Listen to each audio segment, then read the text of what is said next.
So we can start in a few minutes, in a minute. So,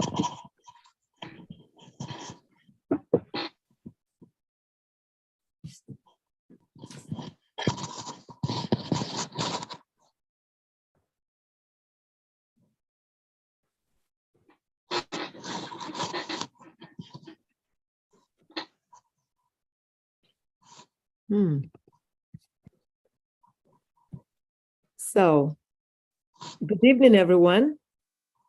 Welcome to Medical Mondays with Dr. O. I am a physician, medical practitioner, HIV specialist, and I treat substance use disorder in Maryland. I'm excited for another Medical Mondays with Dr. O, especially tonight because we're going to learn something different and so impactful, something we all need to have known by our own that has now become Medical Mondays with Dr. O family, Dr. Alice Ojwang, who is joining us tonight from Kenya.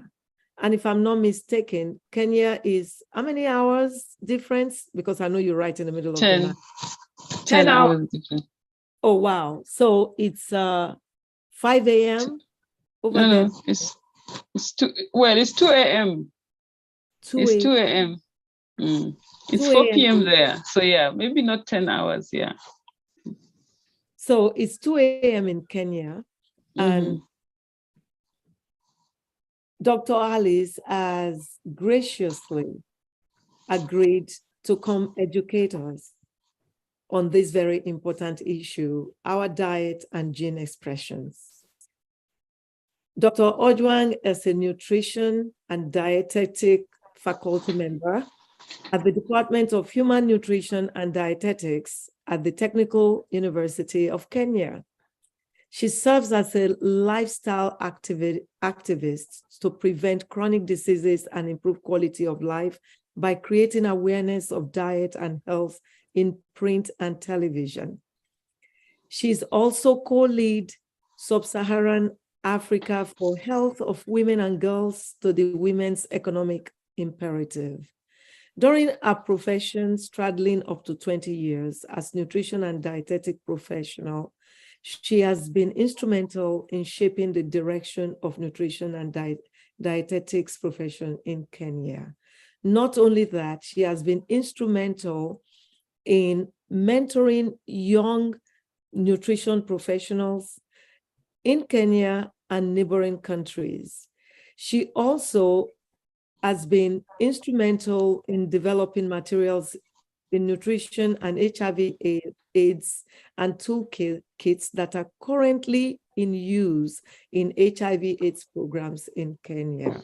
She's an accomplished and excellent trainer and speaker, as you will learn in a few minutes.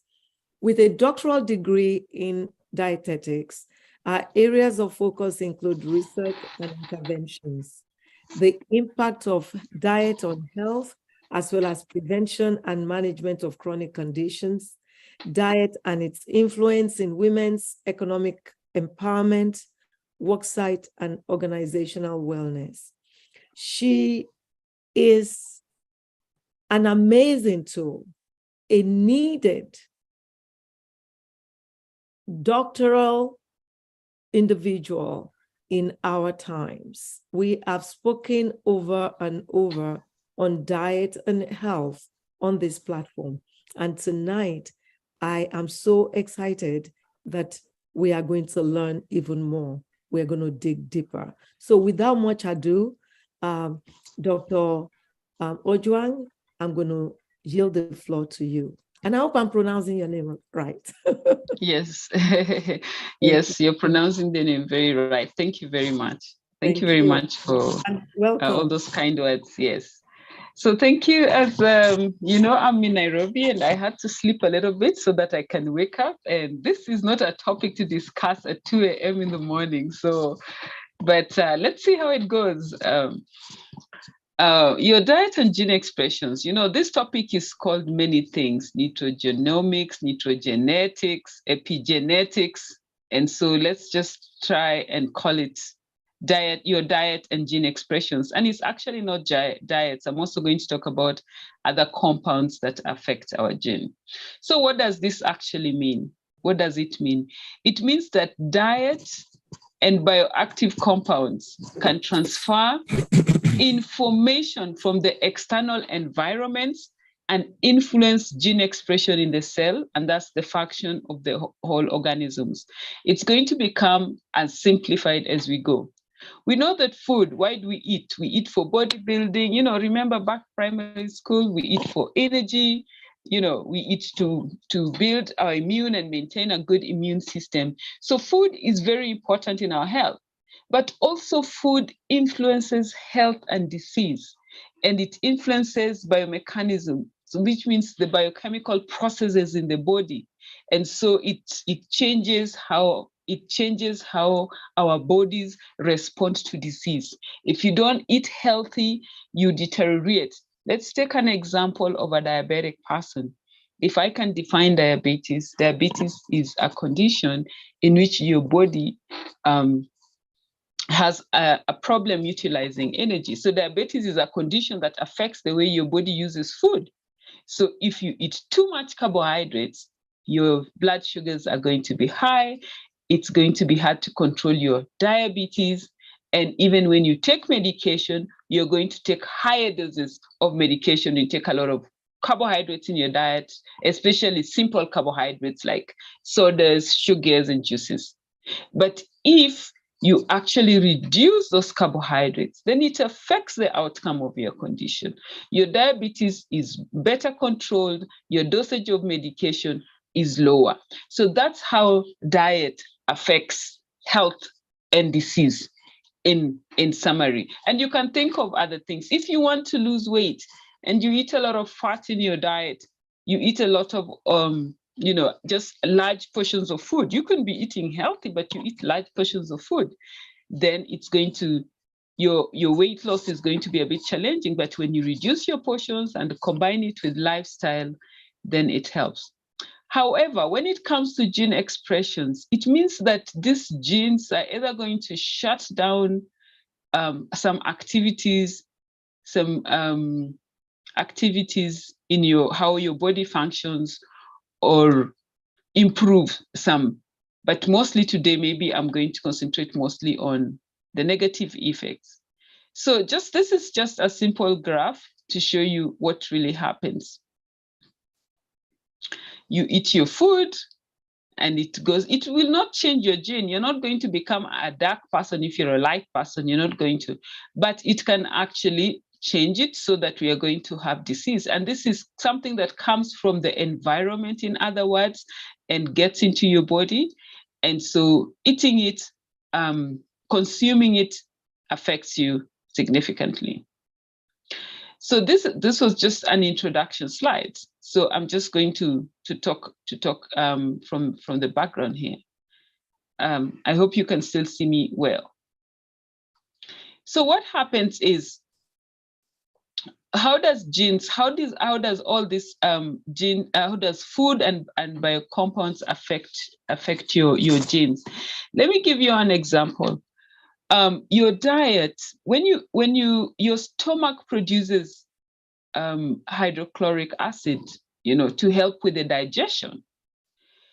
But it's been found that when you take a lot of carbohydrates in your diet, like excessive carbohydrates, especially added sugars and refined. Remember, when you take food and you take the right quantities, that's not a problem at all. But when you take excess quantities, then it becomes a problem. So when you take a lot of carbohydrates, it's been found that even your eyes now will start to produce this hydrochloric acid. And so when you have excess carbohydrates in your diet alone, then you're going to develop an eye problem, because now also your eye starts to produce this hydrochloric acid. And these studies have been recommended.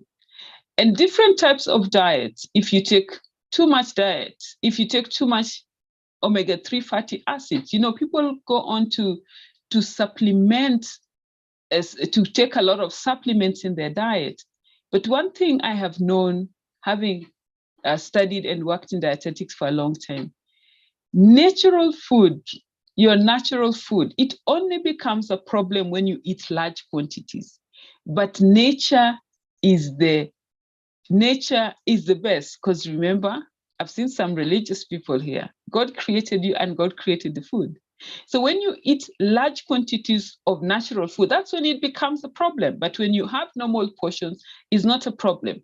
But what man has made, I used to remember growing up, my grandmother always used to pray when you're traveling, things made by human hands. But actually, I've come to realize that also food does the same. So if you take a lot of supplements, and it's been found that if you take like omega-3 fatty acids, and omega-3 fatty acids. And this is a very common supplementation that people like to take because you think it's good for your skin and it's good for your hand. And it's actually, unfortunately, it's been actually associated with breast cancer. It's been associated with breast cancer and many other vitamins. For example, if you take vitamin, which vitamin? If you take vitamin D in diet, but vitamin D, actually you're supposed to sit under the sun, and because of the sun, the UV light triggers some biochemical activities under your skin, and together with your kidneys, then they make this. But we also take supplementation of vitamin D. This has been also shown to actually cause, to cause changes in your bioactive compound and cause a disorder. It's been associated with certain cancers, but we also know supplementation of vitamin C has also been useful in managing certain types of cancer, like, for example, stomach cancer. Something like zinc. Zinc is a nutrient that is found in various foods. But most of the time, people actually take zinc as a supplement. But what we know that zinc actually burns iron. So people who take zinc in their diet, people who take supplementation of zinc, it binds iron, and so you get iron deficiency anemia. So in other words, it's not just diet that is going to cause gene expressions. It's not diet that is going to cause this. Also compounds, certain compounds. And let's also just talk about medications. There are people who take medications, and maybe the doctor prescribed medications. I think in maybe European countries and America, maybe the practice is very good. You cannot just walk into a pharmacy and get some of these medications off the counter, but it is controlled. But there are many medications that if you take, it's been associated with kidney functions, it's been associated with blood pressure, and it's been associated with affecting your central nervous system. So in other words, what I'm saying here is that we should not just eat for the sake of eating. We should not just take medication. We should not just take supplements. We have to think about it. Why am I taking this supplements? Why am I taking these supplements? Do I need it? Can I get it from the food? Where can I get the natural food that's supposed to do this? And of course, for us to achieve this, we just need to eat healthy. And what's eating healthy? Eating healthy is eating a variety of foods. Eating healthy is looking at eating as natural food as possible. That is just part of the definition of eating healthy. Yes. Are we still okay? Are we still there? Yes, we're okay. Yeah. We're going to hear you out, and then we will start the Q&A. Okay, so I just want to share, I just want to ask people to write down one abbreviation that I can quickly go through, just to help you eat. Think about what you're doing so that it does not impact your genes. So the abbreviation is F, RRR, maybe I need to write it down myself as well. FR, triple E, sorry. Triple E, FR, then triple E. Okay. Then double S. Okay. And then E. So that's FR as in Robert, yeah. triple E, double F, and then E. Got you. Yes. Okay. Yes. No, double S. Double S. After triple E is S for simple. Simple, and then E. Okay, so the first F actually stands for you need to be free of toxins and you need to identify what your toxic habits are. So what toxins do you consume? Yes, that's the abbreviations. So what toxins do you consume every day? Is it tea? Is it coffee? Is it sugar? What are the toxin things? And these are things that you consume every day. You yourself know this is going to cause me a health problem. Salt, sugar. So you need to identify your toxins. And on the other hand, what are your toxic habits? Okay? What are your toxic habits? Your toxic habits can be you don't drink water, you don't exercise, you don't sleep well. All these things, they worsen the condition, and together with compounds from the environment, changes your gene expressions and exposes you to disease. The second one is water, rehydration. R stands for rehydration. We know that water is very, very important. And most of the time, many people just take 2 liters of water. When you're tall and when you're big, you need to take different amounts of water. So ideally, you should multiply your weight times 35 ml. Okay, your weight in kilograms times 35 ml to get the amount of water that you're going to take. So if you're an athlete, 35 ml. If you're like me, not athlete, 30 ml. So multiply 30 ml times your weight to get water. If you are in a very toxic environment or very extreme climate, you have winters and you have hot weathers, you sit in a room that's got lighting and air conditioning, then you need to multiply your weight in kilograms times 35. Then the first E is really eating healthy. What's eating healthy? There are basic things we need to know about eating healthy. One is you need to always remember timing of meals. You need to eat more food in the morning and less food in the evening. You wake up in the morning to go to work, so you're more active, and in the evening, you're going to sleep.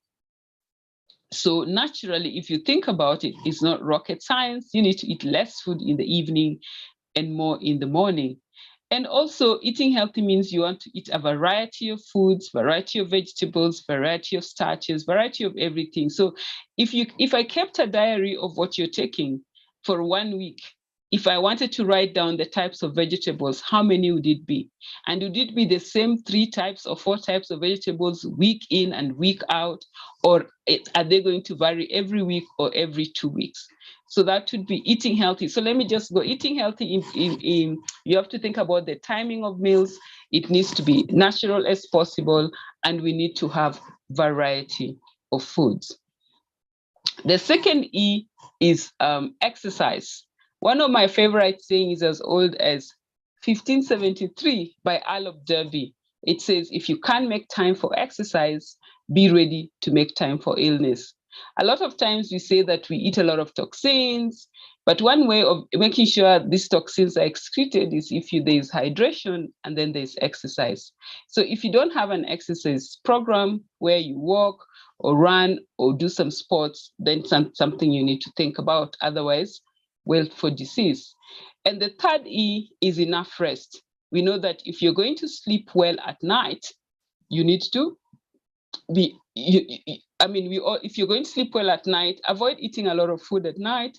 And something like meat is digested for 7 to 8 hours. That means it interferes with your sleep. So yes, you're going to sleep, but the quality of your sleep is poor. Also, don't take, added sugars at night, and don't take alcohol in the night. It does interfere with your sleep. A lot of people think that you sleep well when you take alcohol. No, When that alcohol wears out, then you're actually fully awake. So don't confuse that. So to have enough rest, then make sure that you don't eat a lot at night and pay attention to what you have said. And then the first S is sexual health. If you're married and you start to have your sexual energy reduces, you have low libido, that's always a sign of bigger trouble waiting to happen. Especially that's for both men and women. But for men, especially if you're having erectile dysfunction, you know that the millimeters in the penis are smaller than the heart. And that means that the clogging has started to take place. And so that's a heart attack waiting to happen. So then that's a warning sign for both men and women, low sexual health. So start to get help. Your health is going wayward, in other words. And the second S is stress. When we have stress management, remember when you have stress, you produce compounds, and you produce, lots of hormones that really interfere with your health. And when you're at your weakest, then this is when your diet and all the compounds that are coming from the environment can really change your gene. So when you have stress, you need to manage stress. And last but not least, you need to enjoy. So you need to enjoy life. E means enjoy. So I'm not saying eat boiled vegetables, don't put spice in your food. You need to enjoy your food in their natural state as possible. You need to enjoy your life, you need to exercise, you need to sleep well. That is more normal way. But because of our lifestyles, people work long hours, don't sleep well, all these things make it easier for your body to actually be affected by anything that you take. So I will end by saying one of my favorite saying is, as also, I don't know which year, but it goes like this: genes load the gun, but your lifestyle pulls the trigger. So thank you very much. I will now hand over to you, Dr. O and Dr. A, and many doctors in the room. Thank you. Okay, thank you so much. But genes load the gun, but your lifestyle pulls the trigger. Pulls the trigger. Yes. I tried to capture everything you said. You're a fast typist. Very good. I never learned how to type, but somehow, somewhere, it falls into place. Yeah. So very much for that succinct but really in-depth guide to life, guide to living. You said something about vitamin D, and I'm not sure if I heard right. I want to ask the first question. So as usual, Medical Mondays family, if you have questions, you can raise your hand or put in the chat box so that we can ask it. So did you say vitamin D causes changes in certain areas of the body that can be cancerous? Well, yes, it's been shown as one of the bioactive components that are associated with certain cancers. It's also been used to improve certain cancers, but it's also caused certain cancers. So I can share with you one of these publications that I use so that you can see. Yeah. Please. This is when it is considered, you see, when it is considered a compound, then it means it is not what your body makes naturally, okay? Because what your body makes naturally is different. It's not really a compound as such, because your body, the sun, the skin, the kidney, all this combine to make your vitamin D. But when we take the external vitamin D, that is supplementation, they use different compounds that actually interact and has been associated to cause certain cancers. And this same vitamin D has also been associated. It's been used in supplementation to also prevent certain cancers or improve certain cancers, like I'm sure you know, like the stomach cancer. So yes, yeah. But of course, from my experience, it goes back to, it's really the compound not what the body makes. And this is why it's better for you to sit in the sun and get your vitamin D all manufactured by your very complex system rather than taking supplementation. Sometimes, yes, you have to take supplementations when you're sick and the doctor makes the recommendations, but you can always try and live a lifestyle that improves it. Yeah. That is a difficult one to chew because vitamin D has become very important. Johns Hopkins, I think Mayo, a lot of hospitals, the big hospitals in the US are still researching vitamin D. And so far, what has been found is vitamin D deficiency as the is deadly also of causing high blood pressure, multiple sclerosis, osteoporosis, which is a bone disease that makes the bone brittle and it can fracture without trauma. It causes constipation and low back pain. It's been linked to, the deficiency has been linked to colon cancer, depression, and dementia. And low immune system, fatigue. Low immune system, fatigue. And, you know, that's the deficiency of now. You and I are black-skinned. We have that beautiful black skin that don't wrinkle because we have melanin in us. Melanin shields us from the sun. So you can get the very early morning sun. You'll be able to get some vitamin D, but most likely not enough for replacement. That's why, see, in the US, where I sit, I test vitamin D. In fact, I got a letter from an insurance company one time saying that I test a lot of vitamin D. I do because I believe in prevention.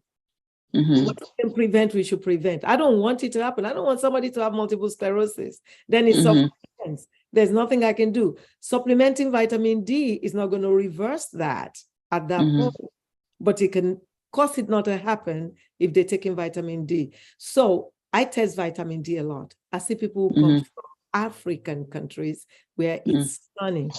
There's sun all the time and they're out there, but they come with low vitamin D, very low.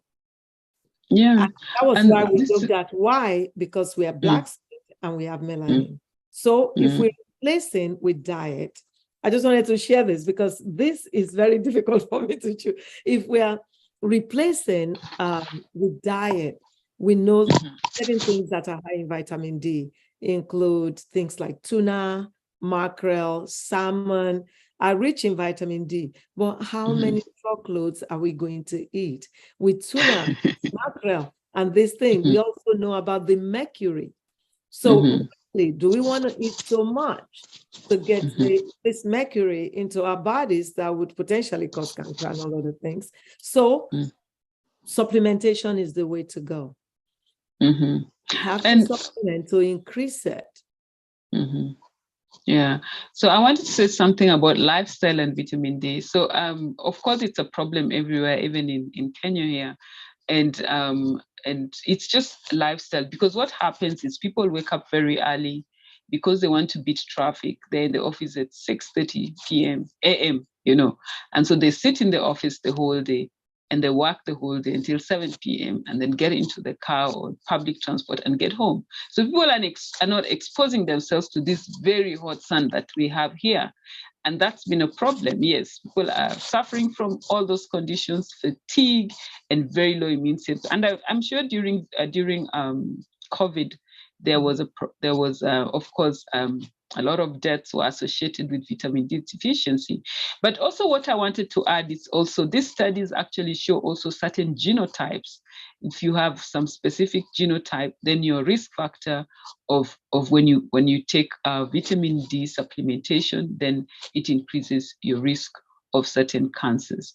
Okay, before you do that, before you go into that, I wanted to also mention, because you did say vitamin D can cause certain cancers, but also can decrease the chances of certain cancers. When COVID was still raging in 2020, 2021, research showed that vitamin D and zinc actually inhibits the entrance of the virus into the human system. So it was incorporated by some pulmonologists into regimens that one needs to take daily. Yeah. So again, I'm praying that by the end of this talk, we figure out which vitamin D supplementation is the best way to go. If we share that, because we do need vitamin D. You did say vitamin C is used to manage certain cancers. So vitamin C is good. On this program on Medical Mondays, we have learned that certain vitamin C formulations are not the best to take.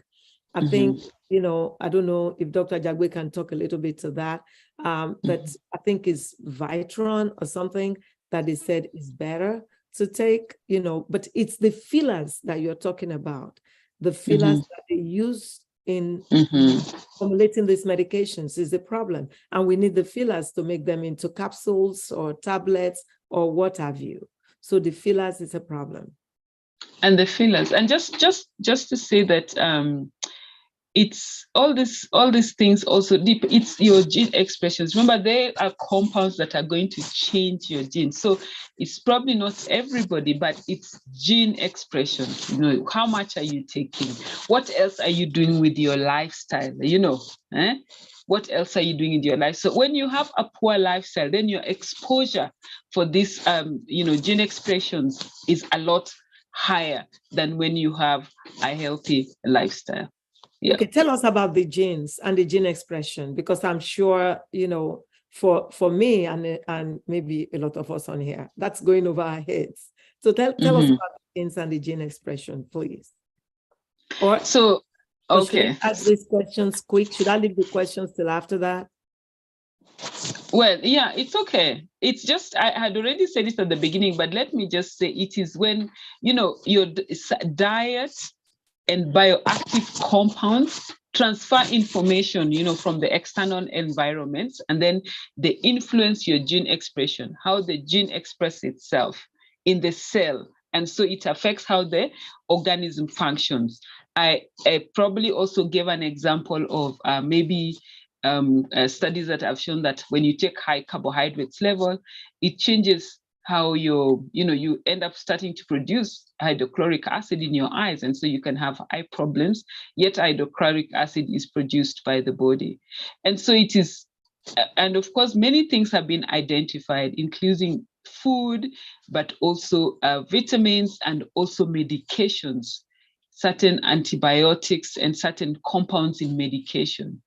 And, you know, when you're making like vitamins, they have compounds, they use different compounds to combine these things, just the same way you're saying the certain vitamin C's have been shown that you cannot. So gene expressions is how the individual genes of somebody is going to be changed by the compound you're taking.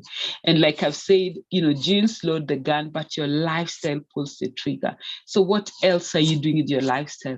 Maybe you don't sleep, you don't take water, you don't make an effort to eat healthy, you're taking multiple vitamins, multiple micronutrients, multiple medications, then definitely we're going to have a problem. You know, I always like to give this example of, you know, when you cut vegetables, for example, let's say you cut, you know, let's say spinach is common. When you cut spinach, it's going to react with oxygen to form oxalate. And then you have another vegetables, which is going to react with oxygen to form another oxalate. Then you mix so many vegetables, and then you're always taking these vegetables. Remember how many compounds have been created by just reaction with oxygen. So that's not dangerous. But now you can imagine if you're taking various multivitamins, various medications that have got different compounds, it's definitely going to react with your blood or with your biochemical nature to cause trouble. Yes. In brief.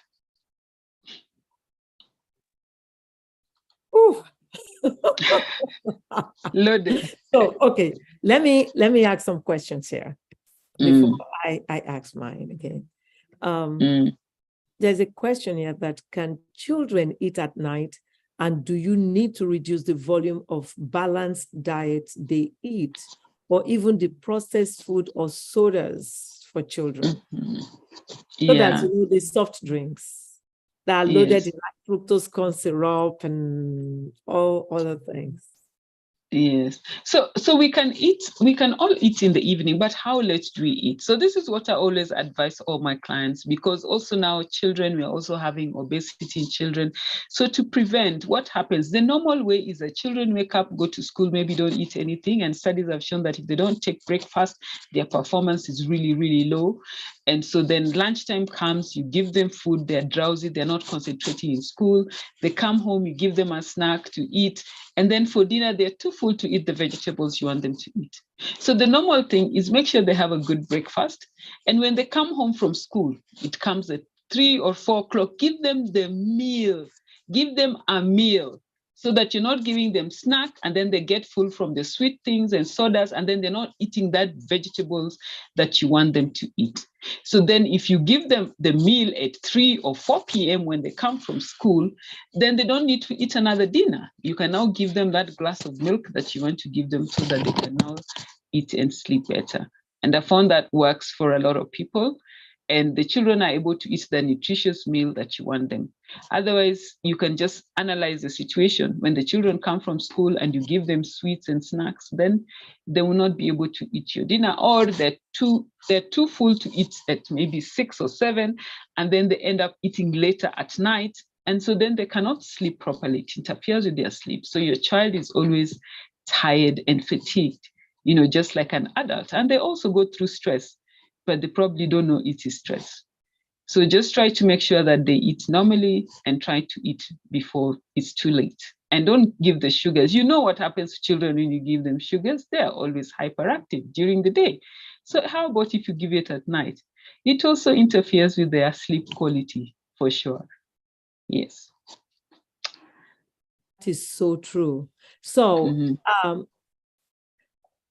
one of our sisters here said that she has been on vitamin D3, 5,000 milligrams for about 3 years. What do you think of that? And that's for replacement. In the US, we actually measure to see, and people have extremely low levels. I've seen a level, the lowest I've seen, I think was 6, when normal level is 30 to 100. So yes, what do you think of that? Vitamin D3. Yes. So yeah. So you know, we are going milligrams. Yes. So we are going to work with doctors. Doctors know what they're doing. They're going to put you on a prescription because you need to take care of a condition. However, you yourself are going to think about it. What else are you doing to improve your vitamin D? Are you only relying on this medication? Because we also know that nature is more powerful than all these things. So what else are you doing to improve your vitamin D? Because you're not going to be on it for life, you know. Then in the long term, then it causes problems, you know. So I'll tell you something else in relation to these genes and gene expression. So for my PhD, I looked at dietary fatty acids and how it affects your health. So I looked at carbohydrate intake, dietary intake in different populations in Black South Africans. So we had people who lived in the village and took really just natural food. They actually ate from farms, and they were very far from the city. They didn't have, these soda containers near them. And then we had another population that had both natural food from the farms, and then they also had access to fast food from the city. And then we had a population from the city. And so we looked at what is the impact of their diet on cardiovascular risk factors, that is diabetes, high blood pressure, heart disease, you know. And then we also looked at their fatty acids, like the plasma fatty acids. We found that the people who lived in the village, you know, they are far from the sea, but they actually had very high levels of omega-3 fatty acids. It means that their bodies actually made omega-3 fatty acids. And up to now, there's actually some gene studies that are going on to establish this. And the people who are next to the city, the ones who ate both natural and junk food, their they had high levels of saturated fats in omega-3 fatty acids, which increases their risk of getting high cholesterol, blood pressure, and diabetes. And the people living in the city, they had the worst numbers because they ate a lot of junk food.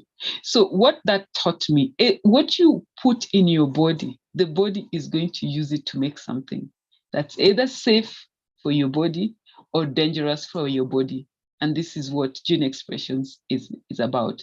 So yes, you will be put on vitamins. You know, people are put on iron supplements, for example, but we know that when you have a high iron load in your body, even the virus and the bacteria is going to thrive. And so my question to my client is, what else are you doing with your health to improve your health? Yes. So yes, you have to take medication when your doctor prescribes it, they know. But what else are you doing with your lifestyle to improve your health? Such a long answer for a simple question, sorry. Oh, no, it was a necessary answer. Thank you so much. You know, Dr. Booker asked what vitamin D is recommended. Which one would you recommend? Because again, we all have melanin in our system. Makes us black and shields us from the sun. That's why we don't get as much skin cancers as our Caucasian counterparts. And even then, you know, we encourage our Caucasian counterparts to put on sunscreen. Believe it or not, we now also encourage our Black people, no matter where the Black is from, to put on sunscreen when they're going to be exposed to the sun for a long time. I have gotten sunburned. This was like, I don't know, like 10 years ago, 10, 12 years ago. I was shocked because I was born and raised in Nigeria. I didn't leave Nigeria till after high school, and I never got sunburn. I played sports, you know, I never used sunscreen. But then I went to Phuket in Thailand on vacation with my husband and came back sunburned. So, and you know, talking to some of my doctor friends, they said, "Do you know you should put on sunscreen?" I'm like, "But I'm Black." And they said, "Black or not." Because of skin cancers, we are advocating sunscreen, whether one is Black or white. But on top of it, again, we have melanin that shields us from the sun. So what vitamin D supplementation will be recommended? Yeah. Okay. So there are actually studies that have shown we see when they make vitamin D, it's not just going to vitamin D, it's a whole chemical compound. So there are some studies that have actually looked at compounds that they use to combine, you know, the vitamins, and they have been able to identify which particular compounds should not be that have been associated with these expressions. So it will take some reading and a market survey to be able to tell you that this is the best. Yeah.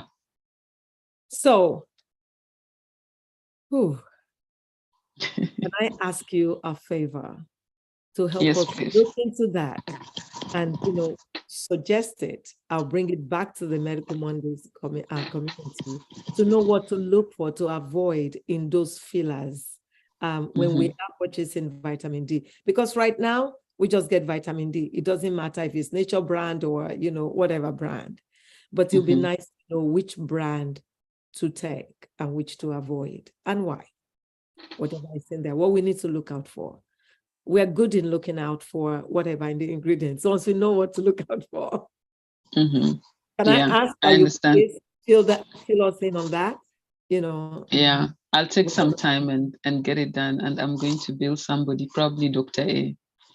Exactly. Please, Dr. A, he will pay for that. He will. I volunteer him. Thank you. Thank you. Okay. So, Dr. Booker, we'll be getting back to you on that question.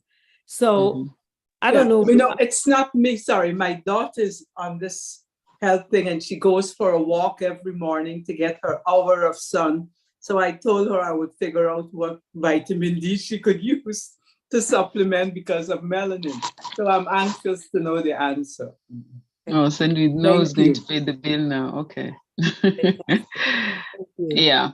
it's just good to identify which are the failures, all those different compounds they use that has been associated with poor health. And then you do a market survey.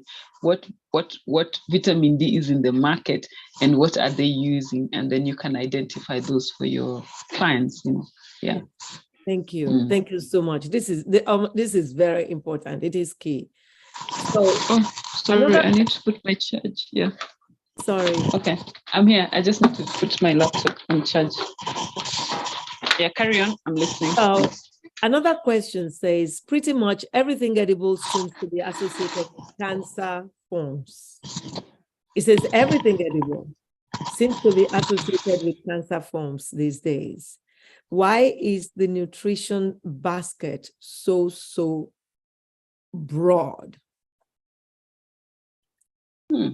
I think, can you unmute and ask your question, right? Do you want him to ask or her? Kindly unmute and ask the question, because I'm not very clear on it either. iPhone 7 Plus. Okay, I get the question. The question, but she can add on to it. So it's not really everything edible that's associated with cancer. I said there are specific things that are associated with cancer. Like, for example, mycotoxins in food, and maybe that's a problem in Africa. In Kenya, there's a community that they live in a hot area. So when you store the maize, then it gets fungi, and they get aflatoxins, and they consume this. And those communities, they actually have liver cancer. So when the food is not stored properly, and it forms this fungi, those are associated with cancers, and that's known all over the world. Then we also know that obesity is one of the, is what is also associated with cancer. So when you eat, you become obese, and this is I don't know if you can see this fat here. Maybe I need to remove my, let's see.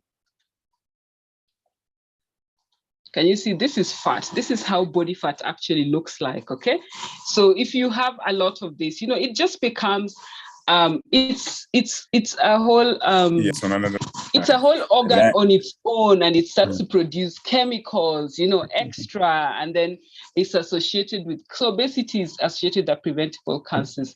So food which are processed, if you watch some documentaries like Food Inc., What the Health, you will actually understand that all these preservatives in the long run are associated with cancer. So it's not everything. So when you eat your as natural food as possible, then that's not associated with cancer. It's what man has made that can be possibly associated with cancer, but not even everything. So just remember, as long as they take the food, they change its compound, they add a lot of, preservatives, then it's a risk factor. So it's not, so we can't also just blame food, because you can just be eating this junk food, but you exercise regularly, you drink water, you sleep very well. That already is preventive on its own. So remember the freeze. There are so many things you need to do. So, and when the nutrition basket is so broad, when the food basket is broad, that means it's good. It means you have a variety, So choose from variety and use food so that you can prevent these conditions, and of course, other lifestyles. Yeah, but there are certain things that are known for cancer, and I'm sure you know those. So you want to always avoid those as much as possible. Yeah. Thank you. So Dr. Oye says, the vulture eats between its meals. When? I have no idea what he's saying. Dr. Oye, can we unmute and explain? So it's a poem. Explain for us. It's a nice poem. Dr. Okay. Ajagbe. Good evening, everyone. Thank you, Dr. Ojwang, for the presentation. Yes, when somebody was raising the question about children, was why I put that poem there. That poem was learned when I was in primary 3 in Nigeria, and it was a poem that was supposed to motivate us children not to eat snacks. So the poem goes like, the vulture eats between its meals, and that's the reason why his head is bald his eyes are dull, and his neck is growing thinner. Oh, what a lesson for us all to only eat at dinner. So when we were young, we were told that snacks in between meals are not healthy for us. So they only made us eat during meal times. So I thought that could be a very good reminder for the person who asked the question. So if I may just chime in on the vitamin D issue. The issue with vitamin D is, as Dr. Ojwang said, there are many compounds that are put together to inside, the multi, vitamin called vitamin D. The vitamin D that is bioavailable, that is useful in all of the anti-inflammatory process, is the vitamin D3, cholecalciferol. Cholecalciferol is the one that is easily absorbable into the body system, and it's useful to prevent parathyroidism. So these are the ones that we're talking about. And vitamin D3 can only be most useful if it's combined with vitamin K2. So you have a combination of two vitamins that must be compounded together to be bioavailable. So, vitamin D3 and vitamin K2. In most cases now, many manufacturers have learned this and they are combining it. So if you search online for vitamin D, the best vitamin D to use, you will find that a combination of cholecalciferol and vitamin K2 usually put together. And also the Dr. O was asking about the vitamin C. Vitamin C also has something to do with bioavailability. The bioavailability of the regular hard sweetened pills that are, commonly found in the pharmacies are not the ones that are bioavailable. The bioavailable vitamin C are the ones that are naturally occurring. And I've advocated even on this forum many times that moringa leaf has 17 times the amount of vitamin C in the regular citrus fruits. So if you can have access to moringa powder and you can use it regularly, apart from the fact that it regulates your bowel motion, it is also for detoxification, because Dr. Ojwang was talking about knowing what your toxicities, what you are being toxified by, and know how to detoxify yourself, on a regular basis. So moringa leaf powder, for instance, is one of the best gifts to mankind, because you can use it not only to regulate your bowel motion, but to detoxify. And also it has a very high antioxidant component, which is the vitamin C. And the vitamin C that is naturally occurring in the plants are easily bioavailable. The synthetic vitamin C's are, basically formulated compounds that are similar to ascorbic acid. Ascorbic acid is actually the chemical composition of the vitamin C. So any vitamin C that you buy on the market that is compounded with all kinds of synthetic agents may not be easily bioavailable, which means you may take mega doses of the vitamin and you still not have enough vitamin C in your system. So to answer your question, Dr. O, Ester C, if you want to buy from over the counter, Ester C is the best bioavailable vitamin C that you can easily get. Ester C is spelled ESTER-C. So you can see it, it's probably a pricey vitamin C compound, supplement that's available on the market. Thank you. Yeah. Thank you. Yes. So thank you very much. I'm going to come back to vitamins, but somebody, Dr. K, thank you so much, Dr. K, because yes, it is 5,000 international units. The units for vitamin D is international units, it's not milligrams. That is true. And that is 125 mics, because somebody was asking why the dose was that high. It's international units. And that is normal. It's actually normal for most of us. It's not a high dose at all. Dr. Jagbe, there's a comment here. Thank you, Dr. Jagbe. Is it moringa seeds or moringa leaves that is beneficial for digestion? Is it leaves? Both of them will work on the, bowel regulation. But the best, if you want to detoxify, is the leaf powder. Or you can chew the leaf directly if you have it raw, or you can use the powder. I use the powder. And also I use the tea version of moringa, because moringa is one of those plants that has tons and tons of benefits that if we all can, look more into it, it will be something that will add to our regular meal.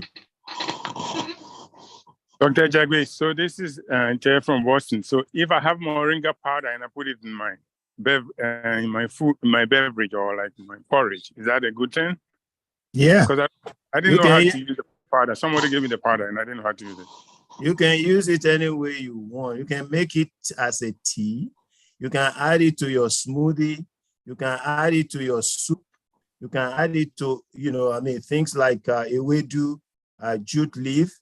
You can add some of these things, some of the powder to it. You can add it even to egusi soup. Anywhere that any which way that you will consume the moringa leaf, it will be beneficial to you. Thank you. Thank you, sir.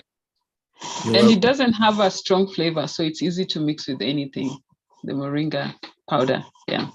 Yeah, some people don't like the smell of moringa leaf, but if you can mix it with your smoothie, it is fantastic, because it doesn't have taste of its own. Thank you so much. I want to comment on multivitamins because I want to hone in on what Dr. Ojwang was saying. And, I want us to get it. There has been 5 studies that I have read about that have shown that there is no benefit to taking multivitamins. They are not improving health. They don't prevent heart attacks, stroke, cardiovascular death, or brain health. They don't help with the brain health either. So I've talked about this every now and then on Medical Mondays, that we don't recommend multivitamins. But as she had, reiterated over and over again, your doctor will tell you what to take. So if you're deficient in vitamin D, you should take vitamin D. There's research on vitamin D that I've mentioned before, and researches are still going on vitamin D. Knowing the one to take is the next one. And Dr. Ojwang is going to help us with that, because you are the expert in nutrition. And I think Dr. A gave us a very good example of you need to take the D3, which has a combination of the K3 and which has the K2. He gave us the one that we should do. Yeah, vitamin D. It's vitamin D. If you're going to look for vitamin D, look for the one that says cholecalciferol. cholecalciferol. It's different from ergocalciferol. So vitamin D2 is ergocalciferol.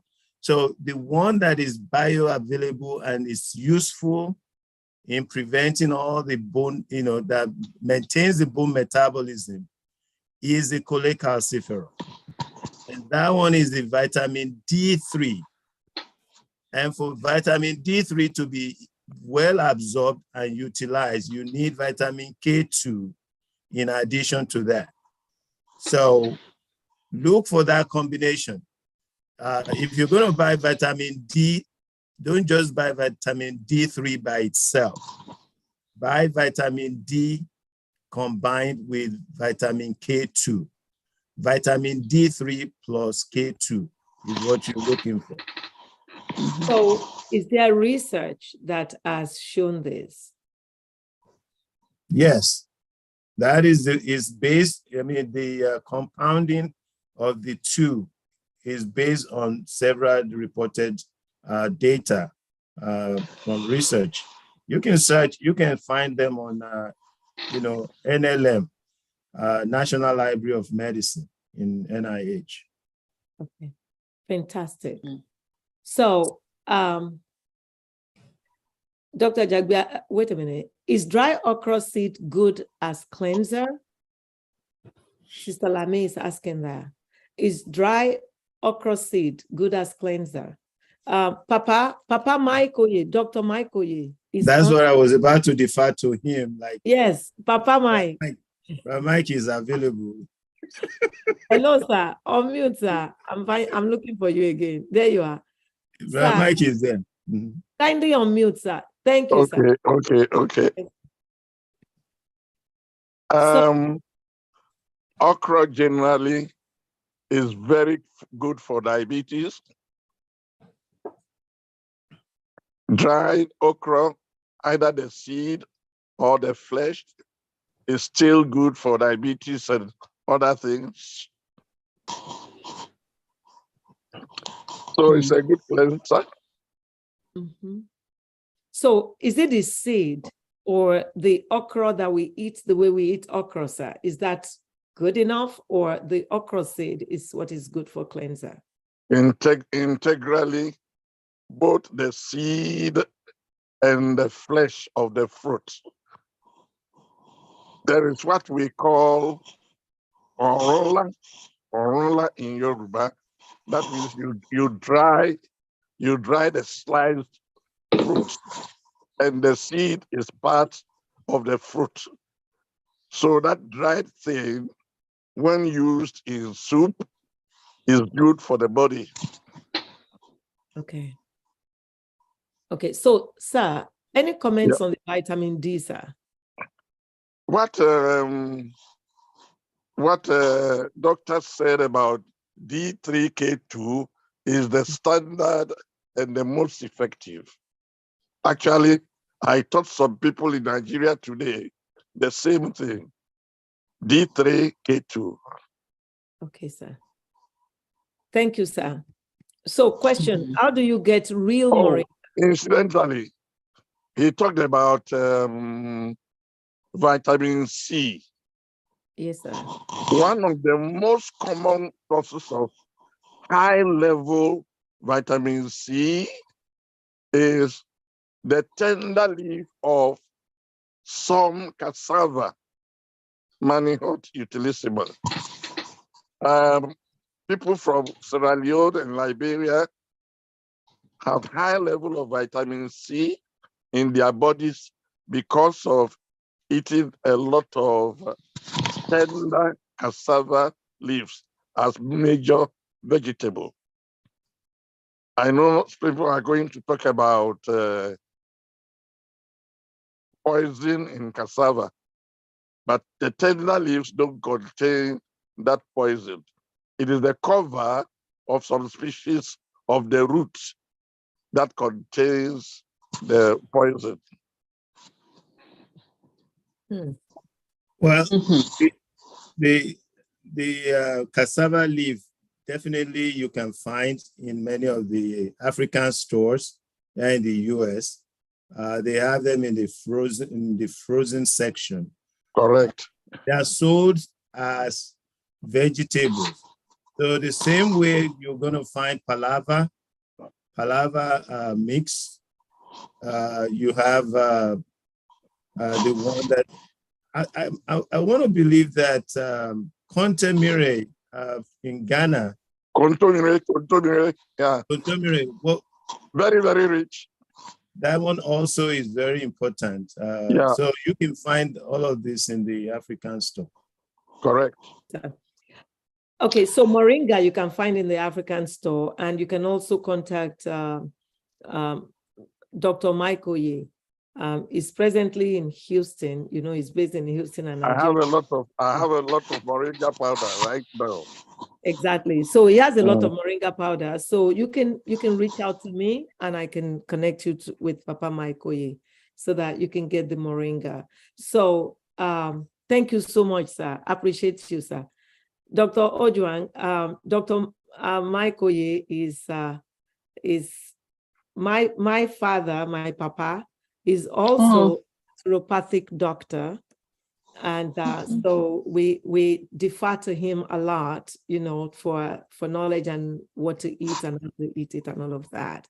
So just so you know. And yeah, I wanted to say I like the discussion. I like it when you talk about natural things, moringa leaves and all these things, because nature is more powerful. Yeah, sure. Well done. Oh, that's what it talks about, and it teaches us a lot. And, you know, like moringa, we can get it from him, you know, even here in the US, you get the authentic one from him. So there's a question here about a young lady who has reflux. And, you know, I told you the questions will take us, you know, to places that are needed. So she has reflux, and they're asking for suggestions on how to deal with that. Well, that's to me, right? So normally when I have a client with lifestyle, then I have to start asking, when do you eat? Because acid reflux is associated with many things, also with dietary and lifestyle. For example, if somebody takes long hours without food, then we know when you're going to eat that meal, the body overproduces acid. And when you eat a large portion of food at night and then you go to sleep, that also increases. So for us to reduce the reflux, we have to go to the bottom. What is the lifestyle involved? Is there also any underlying condition? If there's no underlying condition, then I would ask those questions. Do you take long hours without eating? What do you eat in your diet? And then go back to the basics. Start eating 3 meals a day and not skipping meals. Drink your water, exercise, make sure you're eating a lot of vegetables on your plate. Your plate should look like this. This is a nutrition office, so I have all my tools here. I'm trying to find this other plate. Yes, here it is. So, can you see the plate? It's gone. Not quite. It's gone now. We saw it, and now it's gone. Okay. Yeah. We saw it briefly. It's coming again. It's coming. Yeah, we see it now. So there we go. So we should have half of your plate should be vegetables and quarter starch and quarter protein. So really, most of the time, I found that people know exactly what the problem is. You can really identify where the problem lies. And so just identifying where the problem is and changing all those things can improve. But maybe, I can provide maybe more information or a handout to you, Dr. O, with step-by-step what they can do. If there's no underlying condition, then it can actually be treated and managed accordingly and easily. Yeah. That's fantastic. And if I may add, if this person has large abdominal girth, you know, big tummy is a problem. It's such a problem that we have a name for it in medicine. We call it truncal obesity. You know, when you're talking about obesity, you'll be surprised. It's called truncal obesity. So what happens is when the tummy is big like that, he makes the flap that should close, the pyloric sphincter, is, the flap that closes when food is not coming down. It makes it tilt up a little bit. So some of the enzymes or things that break down food in the stomach is acid, mild hydrochloric acid. So that chunks into the chest. And so people with reflux, they'll complain usually that their symptoms are worse when they are laying down because the flap will more. So lifestyle changes, like Dr. Ojwang had talked about all night, is important to get rid of that abdominal GERD. And not eating late at night, stop eating at least 2 hours before bedtime, and avoiding triggers, certain things that would exacerbate reflux, like tomatoes, caffeine, chocolate, things like that. Watch when you eat that, you're going to get some trouble. So, and again, like she said, you need to look at underlying medical problems and deal with that. So I'm going to round up. There's a question here on where to get a combination of vitamin D3 from Anti-Tower plus K2. It's available in many stores. I get it from Giant, food stores, Walmart, places like that sell them, they carry them. And somebody asked about manufacturer. I don't know the manufacturer, I just buy it. They're there. So vitamins good for anemia. I'm going to suggest that you find the underlying cause of the anemia. You need to see your doctor. Is it iron deficiency? Is it anemia of chronic diseases? Is it anemia caused by something else? Anemia comes in different forms. And you need to find out what kind of anemia to know how to treat it. Again, vitamins are not the answer. We don't suggest multivitamins. Researchers have shown, not one research, at least 5 has shown that there's no benefit. Iron deficiency anemia, then you will need iron replacement. So without much ado, doctor, kindly give your parting words. Sorry? Dr. O. Yes, sir. May I suggest one very important source of natural iron for the body? Yes, please, sir. Pomegranate. Pomegranate? Wow. Both the seed and the juice. Very, very rich. Fantastic. Thank you, sir. It has got natural building blocks for the marrow and for the body. Thank you. Oh, there's something else also that I have heard about. That the beetroots. I was going to ask, what about Beetroot. Beetroots are good too. I just remember. Beetroot is very good too. Yep. I just bought it today to plant. Thank you. Thank you so much. Look, I want to remind us that Dr. Ojwang is in Kenya, and I want to have her go take a few hours more of sleep before work tomorrow. Tomorrow is Tuesday. So if you give us your closing remarks, just what to encourage us with, what you want to leave us with, we'll appreciate that. Okay, thank you. I really enjoyed and also learned a little bit, and this is a good association. So I'll make a point of coming back from time to time. So my parting shot would be just to remind you that taking drugs without eating properly is like washing your hands and drying them in the dirt. So your food first and then the drugs later. Yes, thank you. Thank you. Food first, drugs later. Thank you. Taking drugs without eating properly is like washing your hands and drying them in the dirt. Thank you. I appreciate that. I read that about you. I saw that you had that as a saying. So again, lifestyle changes, eating right, putting the right thing in our body. Thank you so very much. We appreciate you for imparting in us and for the gift you've given us tonight.